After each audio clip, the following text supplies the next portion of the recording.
How about the Georgia Spring update? Now, this is going to sound a whole lot optimistic, and maybe I'm going to make Georgia sound like an unbeatable team. So let's go ahead and talk about it. First off, they bring in two transfers in Robert Thomas and then also Dominic Lovett. They bring back Arian Smith. They bring back Rosamie Jack-Saint. They also have Lad McConkey coming back, who's going to, be a versatile guy. And then Anthony Evans is somebody I'm hearing a lot of love about as a true freshman. And also Dylan Bell's a guy who got in moments. They rotated receivers a lot, and Dylan Bell's a guy who actually got in and see if he could take a jump into year 2 in the system. But the love here is going to Dominic Lovett, and specifically talking about Dominic Lovett working out of the slot. A lot of people think that Oscar Delp is a really good option at tight end.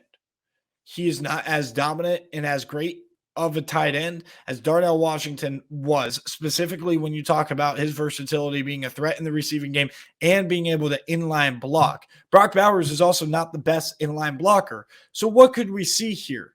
Because Brock Bowers is still a good inline blocker as a tight end.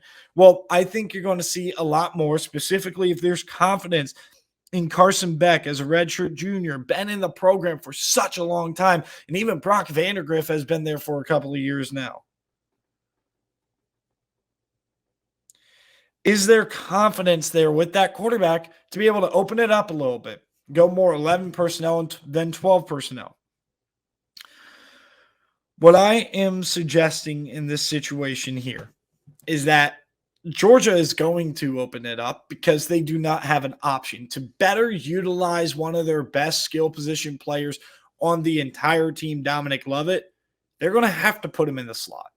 And I apologize for you Missouri fans who were hoping that they'd see their dream scenario of Luther Burden year 2 making that huge growth and Dominic Lovett put together this year. It's not going to happen.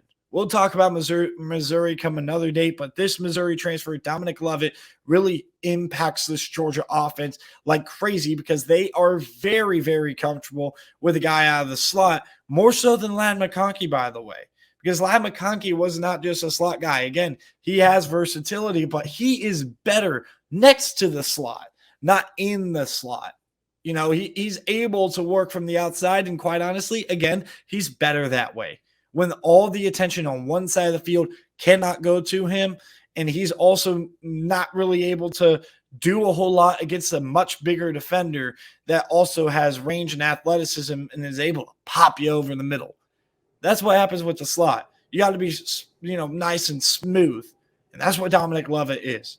Seeing how he is popping in spring ball, that is huge. And also seeing how Robert Thomas, the Mississippi State transfer, develops is also going to be something that's fun to watch.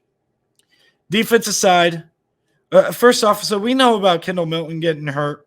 For those of you that don't know, Kendall Milton got hurt, which that's fine. That gives a little bit more exposure to Dejon Edwards and Bronson Robinson. I hope Kendall Milton gets better soon. But a guy who's going to be missing reps here in the spring that maybe could use the reps to develop and vault his way to a very great season. I'm talking All-American honors season. This is Michael Williams, who ended up getting hurt earlier this week. Now you're all of a sudden talking about a situation where a guy who could take that leap into an All-American level and Michael Williams is missing some crucial time and development. Winter training is the best part of body transformation, but to me, Michael Williams wasn't that guy that needed desperate body transformation the way that some of these kids do. He needs X's and O's experience against the best of the best, and he's not going to be able to get that injured, unfortunately, and that's what sucks about this.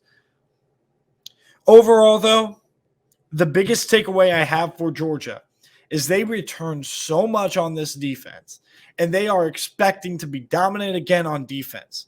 But the one thing I'm going to tell you guys, before we talk about Ohio State, do you guys remember when you criticized Jim Knowles' 3 safety philosophy? Well, isn't it quite fascinating to you that Javon Bullard, who, by the way, I said was more of a safety than a corner, and he's just playing in the nickel because they need somebody to play in the nickel. Isn't it funny how Javon Bullard is taking reps at that deep safety position that Chris Smith was in, opposite Malachi Starks? It's almost like Georgia threw out 3 safeties all year last year when Javon Bullard was in the slot. Now, who would be playing that star position? I have no idea. It's probably Tyke Smith. But I have no idea. Tyke Smith's still on the roster. Don't even know how. I have no idea who they're going to put in that star position. But I can tell you one thing. The guy who's getting the deep safety looks, it is not any guy who has been repping as a backup there for Chris Smith. It is Javon Bullard. And Javon Bullard is in the safety's body. And I thought the same thing. He did much better in zone than he did in man. He did well in man. And he was their best cover guy for the nickel. When you're talking about, okay, we got Kamari Lassiter on one side. We have Keely Ringo on one side. You got it right there. He's not going to be moving to the outside. And it's going to be Dalen Everett having to take a step up opposite of Kamari Lassiter, who has to be that lockdown option instead of a liability in that secondary for Georgia. Overall, you're seeing the replacement of Keely Ringo and Chris Smith take place, and I think the safety position is going to be fine because Javon Bullard is a good player. But we'll have to see how the development of Dalen Everett and Kamari Lassiter goes, so that way they can have those 2 islands to themselves.